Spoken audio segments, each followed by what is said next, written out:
itu sudah berangsur-angsur membaik. Oleh karena itu setelah ruqyah selesai, Pak Kiai pun berpamitan pulang. Dan singkat cerita, Wak, sejak Tante Anis ini dirasuki oleh sosok-sosok itu, sejak itu pula Tante Anis jadi sering kali kerasukan, Wak. Tante Anis ini suka berbicara sendiri, dia suka tertawa sendiri, bahkan sering menangis dia.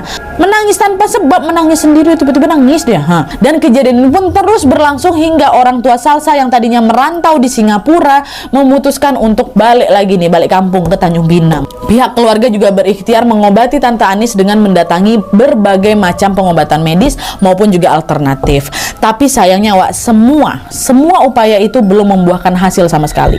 Teror yang menimpa Tante Anis ini secara perlahan berdampak ke perekonomian keluarga Kunat. Kakek sama neneknya Salsa bahkan sampai harus menjual mobil dan beberapa kebun demi kesembuhannya Tante Anis. Dan gak cukup sampai di situ aja, Salsa juga mengalami dampak atas sakitnya Tante Anis ini, tau Glenn. Dia jadi sering gak masuk sekolah, Wak, karena ya dia mau menemani Tante Anis ini berobat gitu. Udah sayang kali dia sama Tante Anis.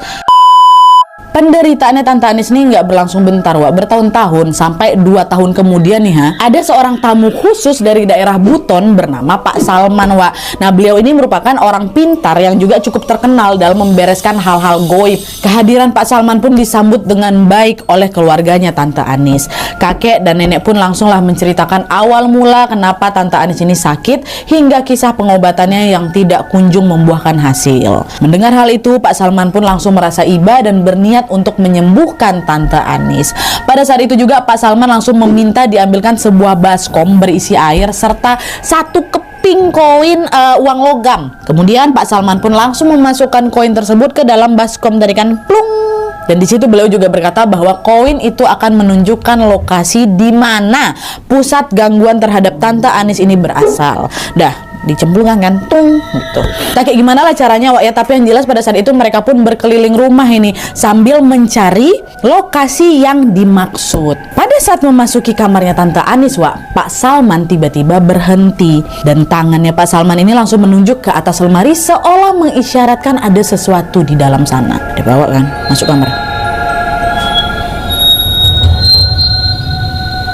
Katanya tanpa berlama-lama, bapaknya Salsa pun langsunglah memanjat lemari tersebut dan menemukan ada sebuah koper, Wak. Waktu si Om buka koper itu nggak ada apa-apa, kosong. Nah, di sisi lain, entah kenapa Salsa tiba-tiba ngerasa ngantuk dia. Dia pun memisahkan diri dari orang-orang tersebut dan pergi ke kamarnya sendiri untuk tidur siang nih, Wak. Nah, pas terbangun dari tidur siangnya, alangkah kagetnya si Salsa ketika dia mendapati dirinya berada di ruang tamu di pangkuan ibunya dengan dikelilingi keluarganya yang menangis khawatir. Kok bisa? Bukannya dia tadi masuk ke dalam kamarnya sendiri?